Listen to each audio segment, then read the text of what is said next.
네, 안녕하세요. 절세 시크릿입니다. 네, 오늘은 금리 인상 및 자산 가격 하락기에 증여세를 절세하는 전략에 대해서 한번 알아보겠습니다. 최근에 금리 인상 여파로 인해서 주식 가격 그리고 부동산 가격이 지금 급락을 하고 긴 조정 기간을 거치고 있는데요. 이러한 기간엔 오히려 이제 자산가분들은 증여의 타이밍으로 보고 있고 증여세를 절세할 수 있는 중요한 팁들이 있으니까 그 부분에 대해서 한번 살펴보도록 하겠습니다. 네, 현금 증여는 복리로 늘어나고 주식, 코인 증여는 가격 회복 시 증여세 없이 추가 증여하는 효과가 크다. 네, 증여를 하는 방법에는 물론 부동산 증여도 있지만 현금을 증여하는 경우가 많이 있고요. 그 다음에 주식이나 코인 등 유가증권을 이제 증여를 하는 방법도 있습니다. 네, 이 부분에서 증여세 없이 추가 증여하는 효과가 크다는 부분은 증여세가 과세되는 시점은 증여를 하는 시점을 얘기합니다. 그러니까 증여 자산을 이전하는 시점을 얘기하는데요. 현금 증여는 현금을 지급한 계좌 이체를 하든 증여세 신고를 하든 그 시점을 이야기하는 거고요. 주식과 코인의 증여는 주식과 코인의 명의를 이전하는 부분을 이야기합니다.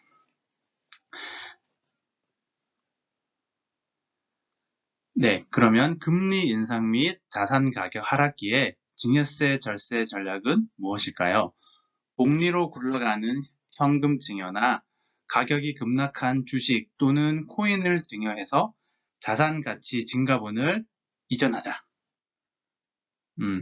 현재 이제 가격이 급락한 주식이나 코인 등은 이제 이 조정 기간을 거친 후에 가격이 회복이 되는 경우에 그 자산 가치 증가하는 부분에 대해서 이제 그 증가분에 대해서 자녀에게 무상으로 증여세 없이 부를 이전하는 효과가 있기 때문에 현재 그 하락한 상태의 이제 자산의 가치 기준으로 증여세를 납부하고 그 자산의 가격이 회복됐을 땐 추가적인 증여세 없이 그 자산의 부의 이전을 할 수 있는 방법입니다.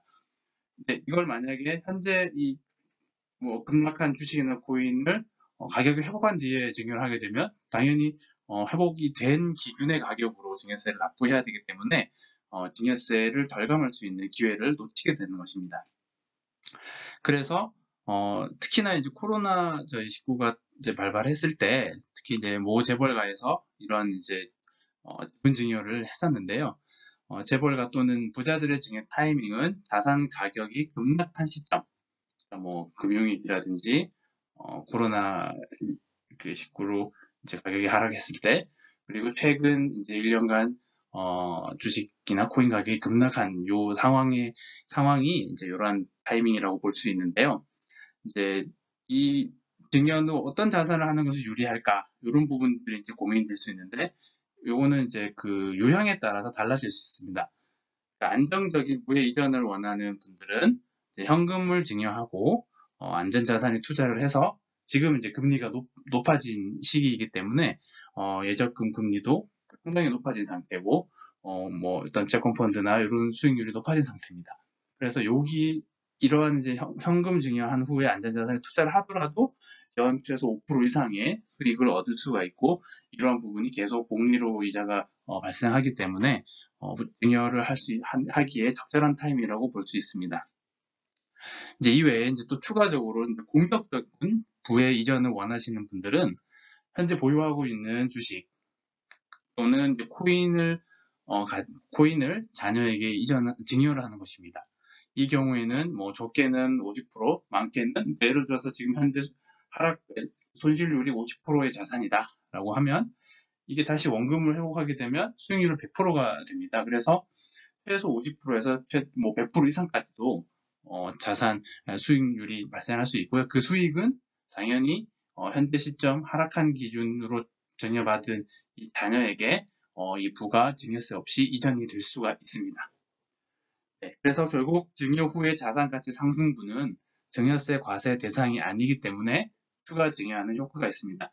다만 이때 반드시 지켜야 될 부분이 이 증여한 이력을 확실히 근거를 남겨야 되고 증여세 신고 또한 충실하게 해서 향후에 어떤 자금 출처나 자산의 형성 과정에 대한 증빙으로 준비를 하는 것이 꼭 필요합니다.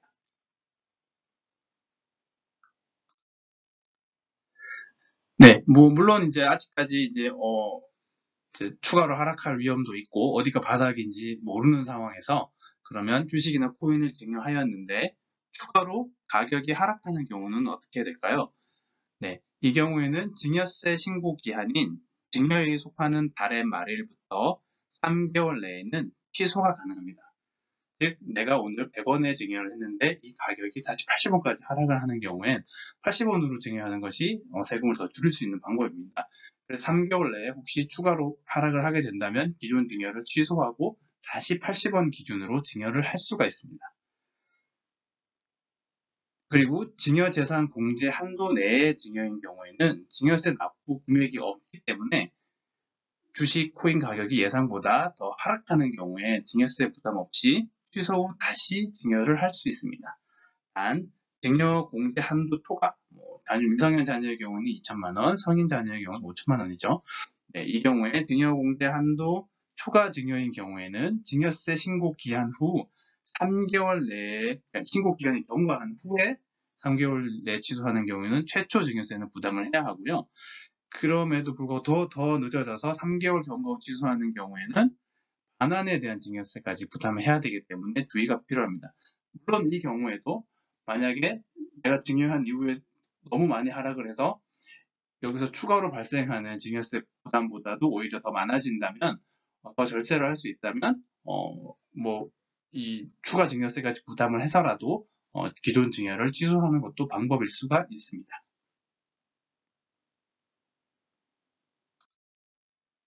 네, 그리고 마지막으로 이제 주식 증여 시에 추가적인 절세 팁이 있는데요.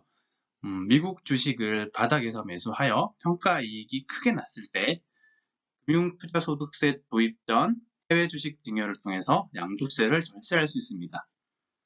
평가 이익이 크게 난 미국 주식을 자녀에게 증여하는 경우 증여재산가액은 증여일 전 2개월 종가 평균으로 평가되어 증여일 종가보다 낮게 평가되고 양도세 22%를 절감할 수 있습니다. 그리고 이제 아직 도입이 확정되진 않았지만 향후에 금융투자소득세가 도입된 후 국내 주식도 동일한 방식으로 양도세를 절세를 할 수 있습니다. 이 부분은 이제 국내 이제 금융투자소득세가 본격 도입이 되면 그 부분에 대해서 아마 추가적으로 분석을 하고 이에 대한 영향도를 정리해서 한번 영상을 촬영하도록 하겠습니다. 네, 마지막으로 양도세 절세 목적으로는 배우자 증여 공제 한도 6억을 활용하여 평가 이익이 많은 해외 주식을 배우자에게 증여를 한 후에 양도하는 것도 가능합니다.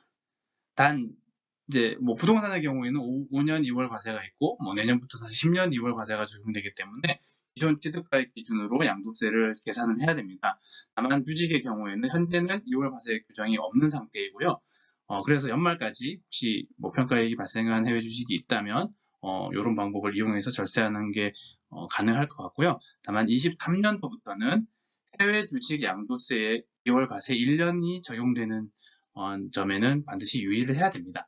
그러니까 1년간은 보유를 하고 난 후에 이제 양도를 해야 되는 그런 부담이 있고요. 그래서 향후에 이제 계속 단기적으로 상승할 수 있을 만한 주식이다라고 하면 미리 배우자에게 이 증여공제 한도 6억 내에서 증여를 하고 이제 배우자가 양도를 하게 된다면 그 증여일 현재의 평가 기준으로 증여가 이루어지기 때문에 그 기존에 보유했던 양도 차익에 대해서는 세금을 절세할 수가 있습니다. 네, 이 부분에 대해서도 당연히 양도소득세 같은 경우에는 분명히 전문가의 도움이 필요하기 때문에 이 부분에 이러한 방법을 통해서 절세를 하고자 하는 분들은 반드시 전문가와 상담을 하시기 바랍니다. 네, 오늘 영상 도움이 되셨다면 좋아요, 구독 부탁드리고요. 마지막으로 이제 그동안 제가 양도세, 증여세, 상속세 관련해서 순차적으로 영상을 제작하고 있는데요. 궁금한 주제가 있다든지 아니면 혹시 추가적인 질문이 있으신 분들은 편하게 요 아래 이메일 주소로 문의를 주시면 제가 열심히 답변을 드리도록 하겠습니다. 네, 오늘도 영상이 도움이 되셨으면 좋겠습니다. 네, 감사합니다.